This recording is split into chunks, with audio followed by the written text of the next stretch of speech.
भारत गौरव आचार्य श्री पुलक सागर जी गुरुदेव के प्रवचन और लेटेस्ट धार्मिक भजन व कार्यक्रम निशुल्क देखने व सुनने के लिए हमारे YouTube चैनल जीन शरणम मीडिया को आज ही सब्सक्राइब करें और सबसे पहले देखने के लिए बेल आइकन पर क्लिक जरूर करें। ये बहुत बड़ी सीख दे रहा हूं मैं तुम्हें, विरासत बांट करके जाओ।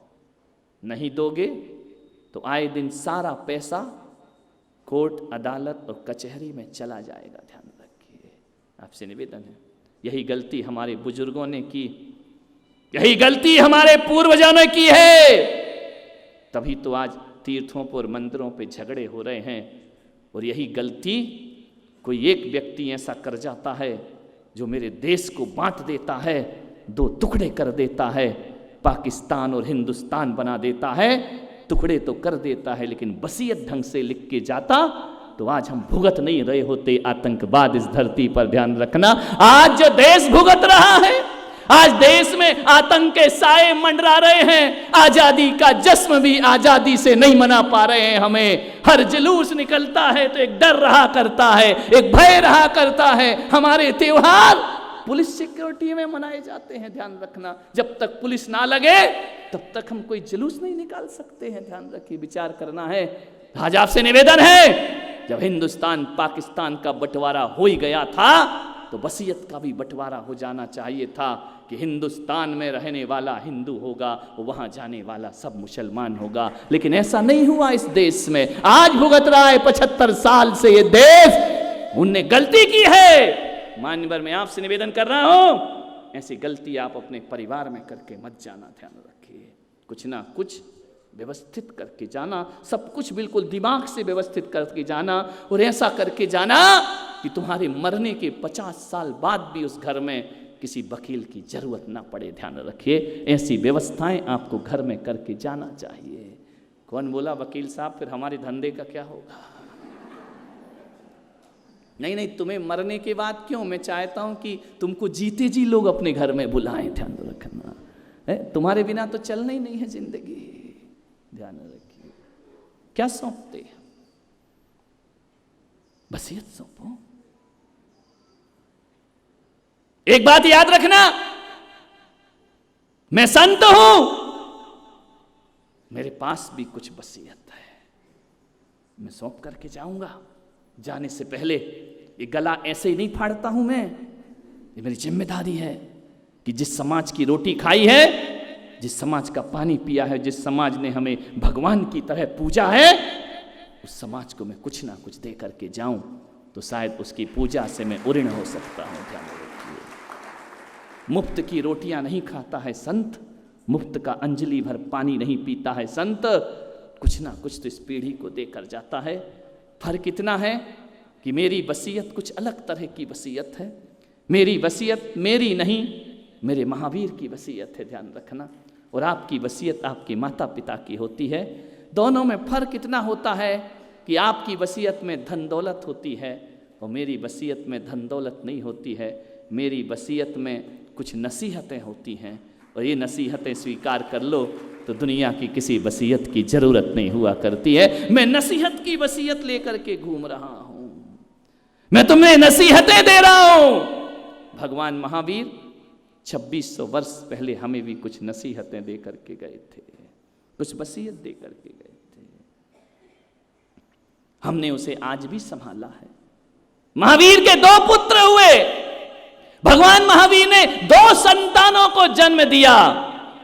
जाने, आप कहोगे कि उनकी तो शादी नहीं हुई, संतान कहां से पैदा हो गई? है उनकी संतान, बिना शादी के भी संतान। आप कहोगे बिना शादी के तो नाजायज औलाद होती है, लेकिन मेरा महावीर नाजायज थोड़ी, वो तो जायज इंसान है, जायज भगवान है। हाँ, उन्होंने 2 पुत्रों को जन्म दिया। एक पुत्र वो जो आज स्टेज पर बैठे हैं, और एक पुत्र वो जो नीचे बैठे हुए हैं। ध्यान रखना, आपसे कोई पूछेगा आप किसके वंशज हैं, फलाने चंद, फलाना पाटनी, फलाने कासलीवाल, फलाने गोधा, ये मत बताना। जब भी कोई पूछे किसके वंशज हो, छाती चौड़ी करके कहना हम भगवान महावीर के वंशज हैं, भगवान महावीर के वंश में हमने जन्म लिया। गौरव के साथ कहना महावीर के वंश। उनके 2 पुत्र हुए, एक श्रमण और एक श्रावक। ध्यान रखना, उन्होंने अपनी वसीयत विरासत को बांट करके गए भगवान महावीर। 3 चीज तुम्हें दी और 3 चीज हमें दी। ध्यान रखना, सपूत कौन होता है? जो अपनी पिता की वसीयत को आगे बढ़ाया करता है, वृद्धि किया करता है। कपूत कौन होता है? जो पिता के द्वारा दी हुई संपदा का सर्वनाश किया करता है। अब आज फैसला करना है इस पंडाल में कि कपूत कौन है और सपूत कौन है। हमें भगवान महावीर ने, मेरे पिता ने 3 चीज दी थी, पिच्छी, कमंडल, शास्त्र। आज इस पंचम काल में भी उनके मुनि रूपी बेटे 3 चीज संभाले हुए हैं। ध्यान रखना, पिच्छी भी हमारे हाथ है, कमंडल भी हमारे साथ है और जिनवाणी हमारे हृदय में बैठी हुई है। ध्यान रखना, ये हमारे पिता की वसीयत है। ध्यान रखना, महाश्रवण भगवान महावीर की वसीयत है, ये हमें प्राप्त हुई है। और हमने इन 2600 वर्ष में हम जैसे पुत्रों ने उनकी वसीयत को बढ़ाया है। आज सुबह से शाम गाड़ी लेकर निकल जाओ तो शाम तक आपको 400 पिच्छी के दर्शन हो सकते हैं। ध्यान रखिए, इतना सौभाग्य तुमने अर्जित किया है। पिच्छीधारी संत बन सकते। एक और ये संत की लाइन में पीछे बैठे हैं, आज कपड़े में हैं, कल महावीर के पुत्र बन करके खड़े हो जाएंगे। ध्यान रखना, सोचना। कई लटके पड़े हैं, उनके भाग्य में नहीं है तो क्या कर सकते हैं। ध्यान रखिए, कई ऐसे वीर हैं, कई जवान कहता है कि मैं देख रहा हूं, बूढ़ा कहता है क्या देखना, मैं तो दिख रहा है मुझे तो भविष्य मेरा जीवन क्या हुआ करता है। ये वसीयत है भगवान महावीर की, हमने आज भी संभाला है, उसमें वृद्धि की है। अब नंबर है आपका। आपको भी 3 चीज दी थी भगवान महावीर ने, लोटा, डोरी, छन्ना। कहाँ है? पानी छान कर पीते हो? बिस्लरी पीते हो? नहीं, पानी छान के पीते हो ना, जीवाणी करके पीते हो ना। है पहले का जैन, रात्रि में जिसकी जैन कौन होता है मालूम है? सूर्य ढलते ही जिसकी रसोई घर बंद हो जाती है, और जब तक सूर्य ना आए तब तक रसोई घर खुला नहीं करता है वो संपदा तुम्हारे पास? मेरे पिता की, मेरे महावीर की संपदा है। भक्ष भक्ष का ध्यान नहीं है, होटलों में खा रहे, जाकर ढाबे में खा रहे हो। महावीर की वसीयत है। विचार करिए, आपकी रसोई में ऐसी चीजें आ गई हैं जिसे महावीर ने मना किया है। ध्यान रखना, कहाँ है? बोलो एक बार ईमानदारी से। पंचम काल में साधु आज भी 90% चरित्र निर्वाहन कर रहा है। 10% स्खलन हो सकता है, शारीरिक कमजोरी है, सहनन नहीं है। आप कितने प्रतिशत पाल रहे हैं? आपसे प्रश्न है। श्रावकाचार कितना पाल रहे हैं आप? 10% तो छोड़ो, 1% भी तुम्हारे जीवन में नहीं है। ध्यान रखना, सोचना है आपको। आपसे पूछा था ना, जो वसीयत, जो संपदा में वृद्धि करे वो सपूत होता है। आगे डैश डैश डैश, समझ जाइए आप, आपने क्या वृद्धि की है अपने जीवन में, सोचना है आपको। कदम बढ़ाए हैं आगे? नहीं बढ़ाए ना। क्यों नहीं बढ़ाए? क्यों शादी का कार्ड आता है उस पर लिखा रहता है कि जैनों के लिए दिन में भोजन की व्यवस्था है? वो क्यों शादी के समारोह में जब तुम जाते हो तो एक अजैन कहता है कि आओ दिन में भोजन की व्यवस्था है, आप कहते हमको तो चलता है। ये वसीयत है तुम्हारे महावीर की, ये धर्म लेकर के जा रहे हो, ये ऊंचाइयां प्रदान कर रहे हो, ये वृद्धि कर रहे हो हमारे महावीर के वंश की, ये तुमने उनकी विरासत में अभिवृद्धि की है अपने जीवन में। विचार करिए, कहां गई वो वसीयत? यदि जैन खड़ा हो जाए तो अदालत में गवाह की जरूरत नहीं पड़ा करती थी, और आज जैन खड़ा हो जाए तो अदालत तो छोड़ो, तुम्हारी बीवी को तुम पे पूरा विश्वास नहीं है। ध्यान रखना कि तुम ईमानदार जीवन जीते हो, तुम्हारी औलाद तुम पर विश्वास नहीं करती है। विचार करिए आप, कहां गई मेरे महावीर की वह संपदा? क्या किया उसका आपने? लड़ाई झगड़े, पंथवाद, संतवाद, जातिवाद बांट दिया, महावीर के टुकड़े टुकड़े कर दिए। एक बात ध्यान रखना, संत संत होता है। यदि दिगंबर संत ना 20 पंथ होता, ना 13 पंथ होता है, वह तो निर्ग्रंथ पंथ का पथिक हुआ करता है।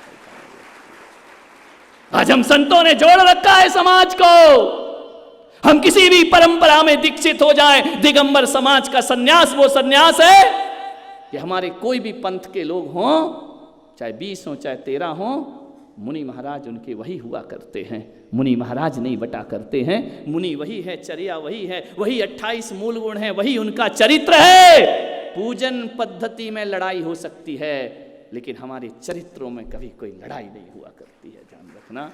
आज भी उस वसीयत को संतों ने संभाल रखा है। क्या वसीयत देंगे आप? नश्वर शरीर के त्याग से पहले आपकी जिम्मेदारी है आने वाली पीढ़ी। एक गरीब से गरीब आदमी भी अपने बच्चों के लिए कुछ ना कुछ तो छोड़ता है, अपनी जरूरतों को काट करके बच्चों के लिए कुछ ना कुछ तो देता है। मैं आज आपसे प्रश्न कर रहा हूं, आप अपनी औलाद को क्या देकर जाएंगे? औलाद को बुरा तो सबको ही बोलते हैं, बहू को बुरा तो सबको ही बोलते हैं, बच्चों को बुरा तो सब बोलते हैं, ये लोग कहना नहीं मानते, ये जिद्दी हैं, ये बेकार हैं, अच्छी औलाद नहीं है। आप उन्हें क्या देकर जा रहे हैं? प्रश्न है मेरा आपसे। मान्यवर, मालूम है, आज मुझे याद आता है वो समय वो वक्त, एक व्यक्ति, एक बहुत अच्छा संभ्रांत व्यक्ति मेरे पास आया, मेरे चरण पकड़े और रोने लगा। मैंने कहा, संत के पास आकर रोते क्यों? बोले, महाराज आज जीवन में संतुष्टि मिली है मुझे, आज सुख मिला है मुझे अपनी जिंदगी में, आज आनंद की बरसात हुई है मेरी जिंदगी में। मैंने कहा, ऐसा क्या हो गया? बोले, आज आपके प्रवचन मैंने टीवी पर सुने, तभी से लगन लगी थी कि एक बार तो इस संत के दर्शन जरूर करूंगा। मैं बड़ी दूर से आया हूं घूमते पूछते। मैंने कहा, ऐसा क्या हो गया? बोले, आपके एक प्रवचन ने मेरी जिंदगी बदल दी, मैं आज स्वाभिमान से जी रहा हूं। मैंने कहा, हुआ क्या? बोले, आपके प्रवचन मैंने टीवी पर सुने, यूट्यूब पर सुने, आपने एक बात बोली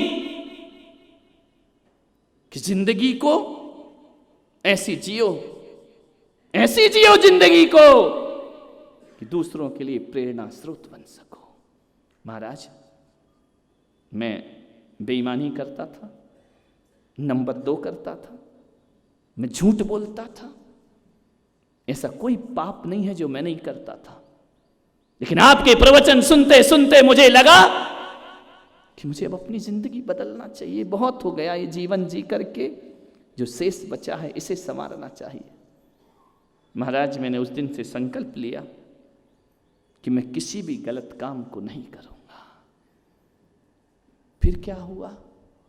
परेशानियां बहुत हुई, लोगों ने मुझ पर व्यंग किए, क्या तू साधु संतों के प्रवचन में लगा है, जिंदगी को जी। मैंने मंदिर जाना शुरू कर दिया, मैंने रात्रि में भोजन त्याग शुरू कर दिया, मैंने सिगरेट पीना बंद कर दिया, और सबसे बड़ी बात महाराज, मैंने गुस्सा करना बंद कर दिया।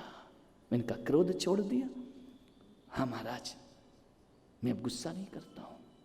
तो मैंने कहा, उसका परिणाम क्या हुआ? बोले, जो घर के लोग मेरे घर में जाते ही सहम जाते थे, आज मेरे घर में जाते ही वो इतना इंतजार करती है मेरी बच्ची, मेरी पत्नी, तुम कब आओगे? वो कहते हैं कि पापा आप हमसे दूर मत जाना, आप यहीं रहना, जल्दी आना। मैंने जब से रात्रि में भोजन छोड़ा है, पत्नी के 10 फोन आते हैं, जल्दी आओ, रात होने वाली है, भोजन तैयार है। पहले तो मैं लेट आता था तो सो जाती थी, रखा है गरम करके खा लो। लेकिन जब से आपके नियम पाले हैं ना, 10 फोन आते, सुनो जी कहाँ हो, जल्दी आओ, रात होने वाली है, मैंने भोजन तैयार रखा है, जल्दी पहुंचो, लेट मत करो। आज इतनी केयर मेरी घर में बढ़ गई है, इज्जत बढ़ गई है